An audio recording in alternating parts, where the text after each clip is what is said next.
Hello, everyone, and welcome to the Women in Security Navigate Her Coffee Chat series. I'm Beth Anderson, and alongside me is my co-chair, Emma Barkley.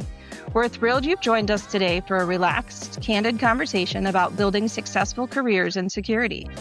Our goal is to connect you with inspiring stories, practical insights, and real-world advice from leading women in the field. So grab your coffee, get comfortable, and let's dive in. Sabrina, thank you for joining us today. We're going to have our first Women in Security Forum coffee chat. Sabrina Wilson is the lead of Spill the Tea, and she's the former Senior Vice President from dormakaba. So today we're going to talk about building your personal board of directors. Yeah. So thank you for joining us. Well, thank you. I'm so happy to actually be able to do this in person. Yeah. Me too. It's nice. We're here in New York City for ISDs, so we decided to seize the opportunity chat about this today. That's great. So tell me what the concept of a personal board of directors is. Well, actually, I kind of feel like I've come full circle. In 2002, I heard Rhonda Lichtenberg speak about her new book called It's Not Business, It's Personal. And the concept is all around relationships, and how to really grow your career is through relationships. And this concept really hit me because early in my career, I'm thinking if I work hard, I get my degrees, do good work, then I'll grow and I'll get promoted. And this kind of flipped it on its head a little bit, and it said, no, you really need relationships, but not just any type of relationships. She described the concept of a personal board of directors is thinking about yourself, your career as a company. And she called it Me Inc. And as Me Inc., I'm the CEO of Me Inc., and all organizations have a board of directors.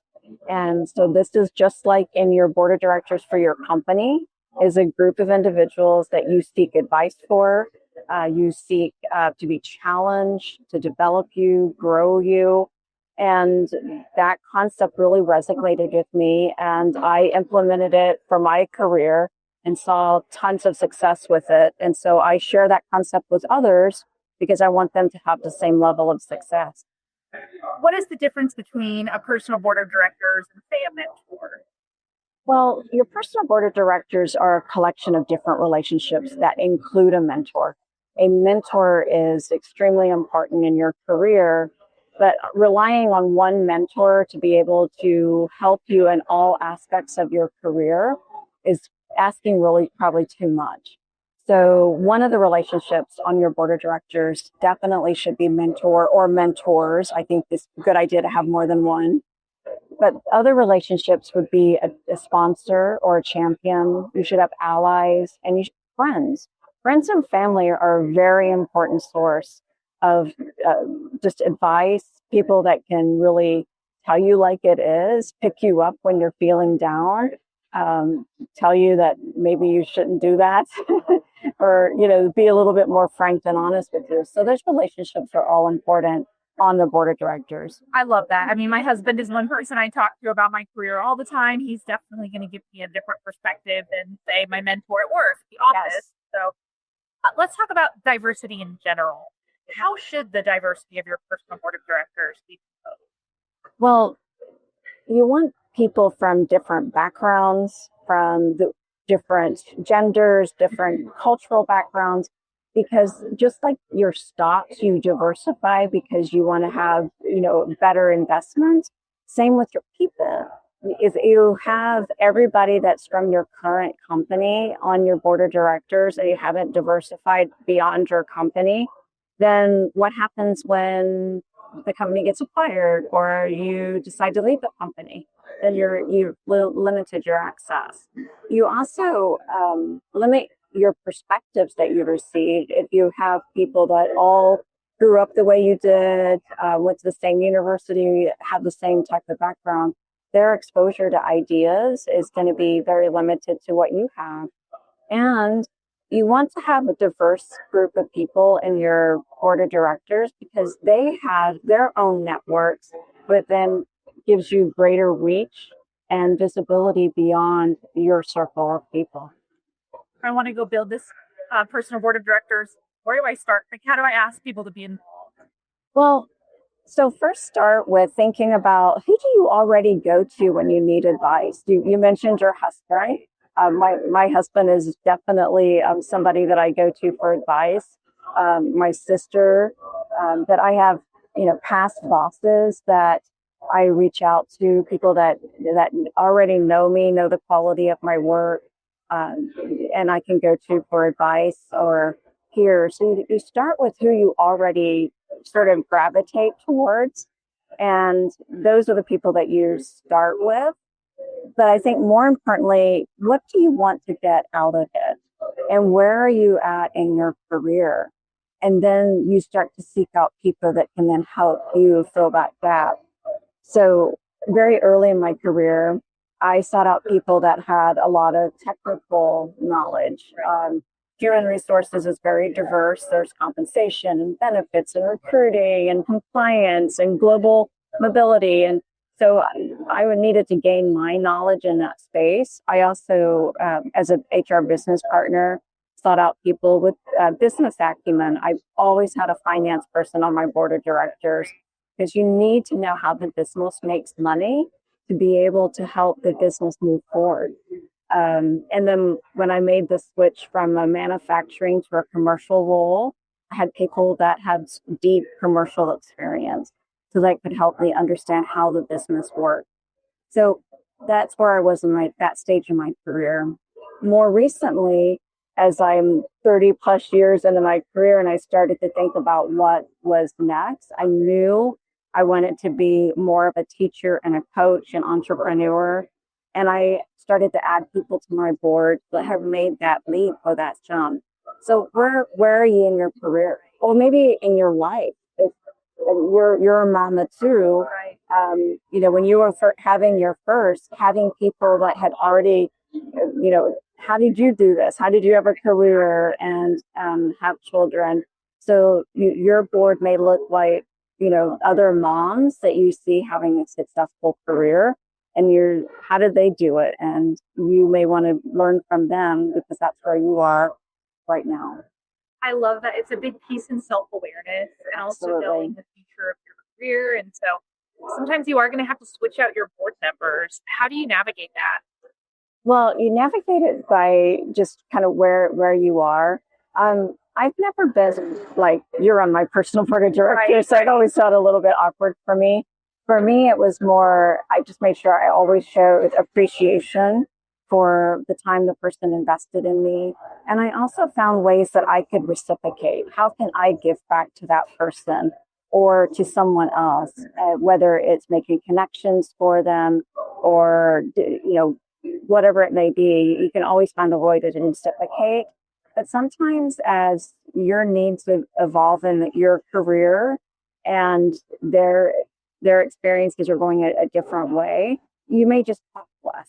Right. It's not like the breakup or something where you just, hey, I can no longer have you on my board. Right. It might maybe you might just talk less to that person, and then you're starting to engage with other mentors or sponsors or allies or friends. I love that. I remember I read Sheryl Sandberg's book, Lean In, and she had a chapter called Are You My Mentor? And it was very much about that. I think people get scared from asking somebody if they feel like it has to be really formal. But I don't think it does. I know that when I get approached by team members or people in the industry that say, I'd love to I'll buy you coffee and pick your brain about XYZ, I'm always happy to pay it forward and chat with people like that. So I don't know if you have other thoughts on that, on how to get people involved. 100% agree with the 20-minute coffee chat. There are some great resources out there about how to frame up a conversation so that 20 minutes is really impactful. Right. But I have never met anyone that doesn't want to talk about themselves. So if you reach out to someone and say, I'd really love to hear more about your career. How did you get to where you are? And ask for some advice on my career. 100% of the people you ask will say, I'll do it. Yeah. They may say, I'm really busy right now, I can't do it now, but they'll set a date for a future meeting with you. And so I encourage everyone to do that, regardless of what stage you are in your career, because you never know where that conversation is going to go. And for example, I was at a conference I was speaking at in June. and recently went out on my own. It was the first time I'm traveling by myself. I have no peers or colleagues anymore, and no one going with me. And another speaker spoke, and I really resonated. Her message resonated with me. And so I said, "Hey, do you have dinner plans? I'm here alone, and I'd love to grab dinner." And that ended up turning into a partnership where I'm actually collaborating with her on a project. And if I wouldn't have just said, "Hey, do you want to have dinner?" We would have never reached that really great thing. Right. So never be afraid to grab a coffee, or in my case, tea, or a dinner or a lunch with someone, because you never know what's going to come out of that relationship. I love that. You reference no matter where you are in your career. So let's talk about somebody who is maybe more senior in their career. Do they still need a personal board of directors? Absolutely. Because there's always something next, right? So for me, 31 years in, I'm exploring entrepreneurship. I'm still learning. But even as you start to think about retirement, that is another life change. And, what's that look like when you go from working 60, 80 hours a week to not? And how do you navigate that space? And so there's people that have been there, done that you can learn from. Okay, I have a good question. Sure. What if you get conflicting advice from some of your board members? Oh my goodness. I like to say that never happens, but it does. And it's human nature, right? If you have a diverse set of people on your board of directors, you're going to get diverse opinions. And this is where the self-awareness piece becomes really important, is knowing yourself and being able to filter through that. But also, where are the person's motives? So sometimes their motives could be the person driven. There's been many times all of us will face where we think about, do I make a career change? Do I stay or do I go? And depending on who you talk to, they'll be trying to talk you into staying or going. So kind of a little bit of where their motives are, but then really seeking within yourself and listening to what your heart is saying. And for me, I love to write the pros and cons down on paper and just weigh those things out, taking in what I've heard, but filtering through it. Yeah, that's a great point. I think you'll have different board members sometimes for different items. You may not talk to your current boss or somebody in your leadership structure if you're considering the career change. But if you did, they better be talking you into staying. Yeah, exactly. Well, kind of to wrap us up, what are some top action items for anyone watching if they want to get their board started today? I strongly encourage that you start to make time for relationships. The ones that you already have, strengthen them. People that you want to get to know, make the time.